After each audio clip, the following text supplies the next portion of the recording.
prominent Darwinist Michael Roos attempted to explain one of them to me. He wasn't kidding.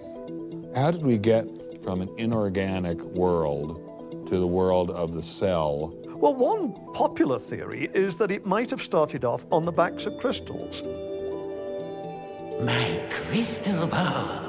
Molecules piggybacked on the back of crystals forming, and that this led to more and more complex. But of course, the nice thing about crystals is every now and then you get mistakes, mutations, and that this opens the way for natural selection. But at one point there was not a living thing, Yeah. and then there was a living thing. How did that happen? Well, this is I've just told you. And I don't see any reason why you shouldn't go from very simple to more and more complex to more and more complex. I don't either, but I don't know how you get from mud to a living cell. That's my question. Yes, well, I've told you. I think it was on the Try back one of more crystals. time. On the backs of crystals. On the backs of crystals is at least one hypothesis, yes. So that's your theory, and you think that is more likely and less far-fetched than intelligent design? I think it is.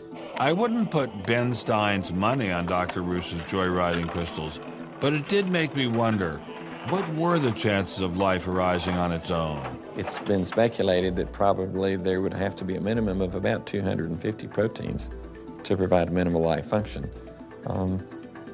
If that's really true, then I think it's almost inconceivable that life could have happened in some simple step-by-step way.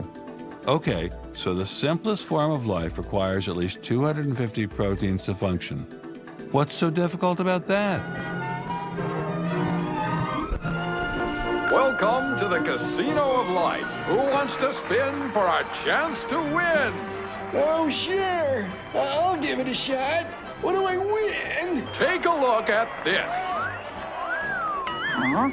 How about the world's first single-cell organism? This perfectly aligned string of proteins could be yours. Now, take a spin.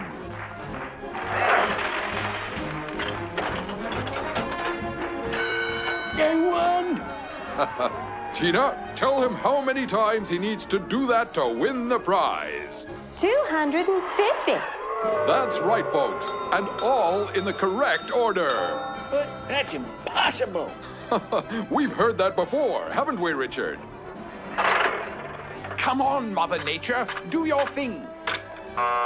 You stupid machine! I hate you!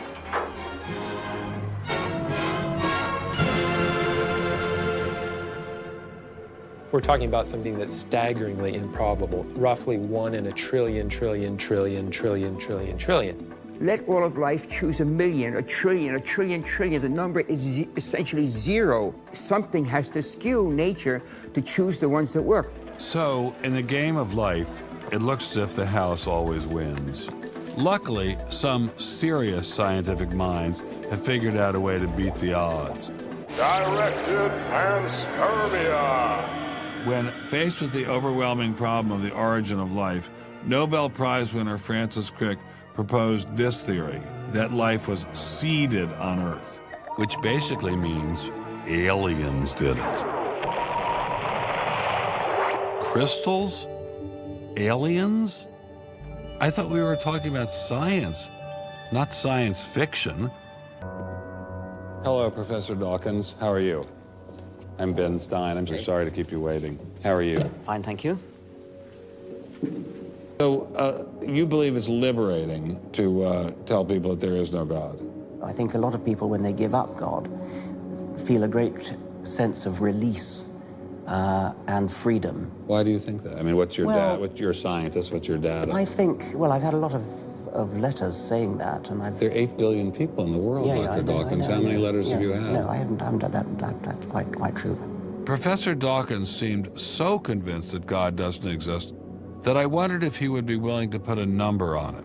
Well, it's hard to put a figure on it, but I mean, I put it as something like, 99% against or something. Well, how do you know it's 99%? I don't. Say not 97%. No, I did. You asked me to put a figure on it, and I'm not comfortable putting a figure on it.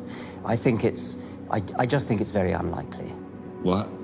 But you couldn't put a number on it? No, of course not. No. So it could be 49%. Well, it would be. I mean, I think it's unlikely, but it's quite far from 50%.